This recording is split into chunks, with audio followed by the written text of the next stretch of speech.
నమస్కారం. Stock market ప్రతిరోజూ మన మీదకు బోలెడన్ని వార్తలు వస్తుంటాయి కదా. అందులో ఏది ముఖ్యం, ఏది కాదు అని తెలుసుకోవడమెలా? ఈరోజు మన విశ్లేషణలో ఈ వార్తల వరదలో మన దారిని ఎలా కనుక్కోవాలో వివరంగా చర్చిద్దాం. అవును, చిన్న ఇన్వెస్టర్లకు ఇది పెద్ద తలనొప్పి. ప్రతిరోజు ఎన్నో వార్తలు. ఫలానా కంపెనీకి పెద్ద ఆర్డర్ వచ్చింది, ఇంకో కంపెనీ షేర్లు పడిపోయాయి, ఇలా ఎన్నో. ఇందులో ఏది నిజంగా మన పెట్టుబడికి పనికొస్తుంది, ఏది కేవలం గందరగోళం, దీన్ని తేల్చుకోవడమే అసలు సవాల్. సరే, ఈ కన్ఫ్యూజన్కి ఒక ఫుల్ స్టాప్ పెట్టేద్దాం. ఈ రోజు మనమేం చేద్దామంటే, ఈ వార్తలన్నింటినీ అర్థం చేసుకోవడానికి ఒక సింపుల్ ఫ్రేమ్వర్క్ను తయారు చేసుకుందాం. ఒక రకంగా చెప్పాలంటే ఒక డీకోడర్ అన్నమాట. దీనివల్ల మన ఇన్వెస్ట్మెంట్ జర్నీ చాలా ఈజీ అవుతుంది. మొట్టమొదటగా పాజిటివ్ సైన్స్ గురించి మాట్లాడుకుందాం. అంటే ఒక కంపెనీ భలే ఎదుగుతోందని చెప్పే సంకేతాలు. వీటికి మనం గ్రీన్ లైట్స్ అని పేరు పెట్టుకుందాం. ట్రాఫిక్ సిగ్నల్లో గ్రీన్ లైట్ పడితే ముందుకు వెళ్ళినట్టే ఇవి కూడా మంచి సూచనలన్నమాట. కొన్నిసార్లు స్టాక్ మార్కెట్ వార్తల్లో ఒకే ఒక్క నంబర్ మొత్తం స్టోరీని చెప్పేస్తుంది. వచ్చే ఉదాహరణకి 76.8%. ఇదేంటి, ఏదో అంకెలా ఉంది కదా, కాని ఇది కేవలం అంకె కాదు, ఇది ఒక కంపెనీ ఎదుగుదలకి చాలా బలమైన సంకేతం. ఇంతకీ ఈ నంబర్ వెలుకున్న కథేంటో చూద్దామా?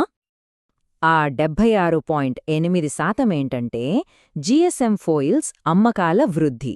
అంటే పోయిన ఏడాదితో పోలిస్తే వాళ్ల సేల్స్ ఇంత పెరిగాయన్నమాట. ఇది చాలా మంచి విషయం కదా.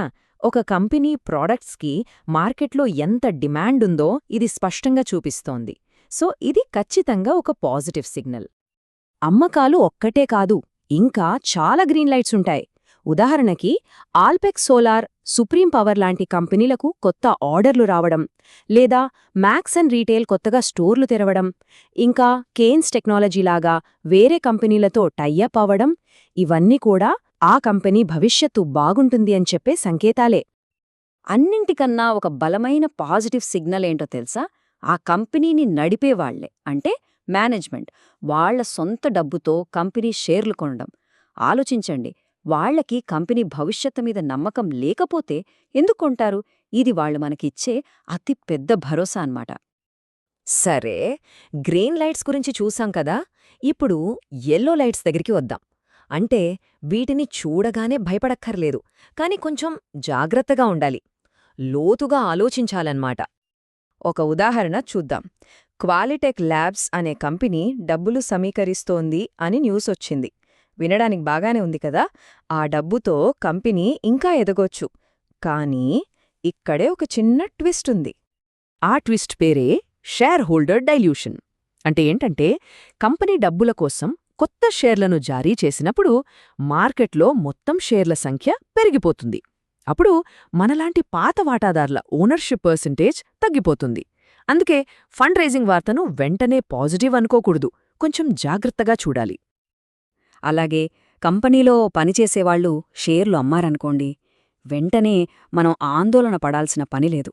సెన్కో గోల్డ్ విషయంలోలాగా వాళ్లు లాభాలు తీసుకోవడానికో లేదా వాళ్ల పర్సనల్ అవసరాలకో అమ్మొచ్చు.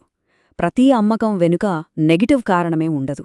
కాబట్టి దీన్ని కూడా జాగ్రత్తగా గమనించాలి.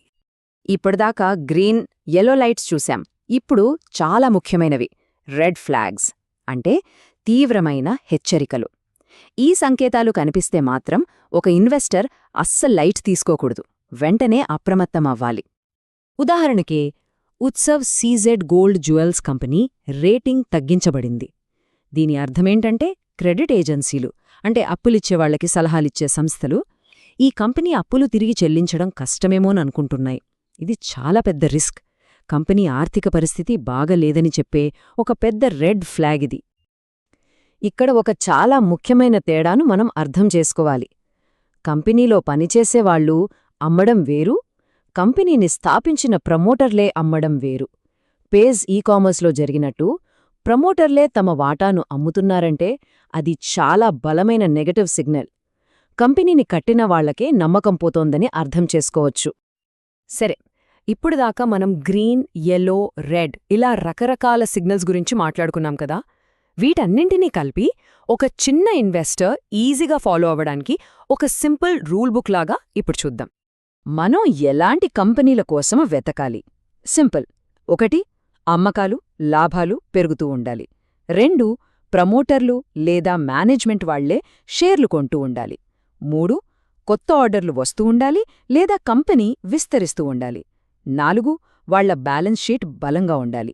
ఇవి చూస్తే చాలు. అలాగే వేటికి దూరంగా ఉండాలి లేదా చాలా జాగ్రత్తగా ఉండాలి?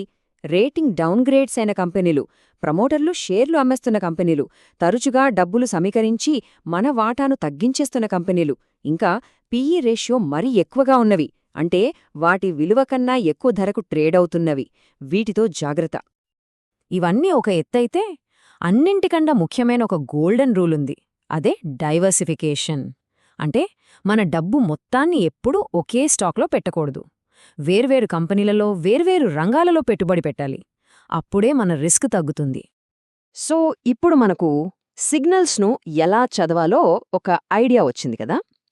ఈ కొత్త అవగాహనతో మళ్ళీ మనం మార్కెట్ వార్తలను చూసినప్పుడు మార్కెట్ మనకు ఏ కథ చెప్పడానికి ప్రయత్నిస్తోందో ఆలోచించడం మొదలుపెట్టొచ్చు.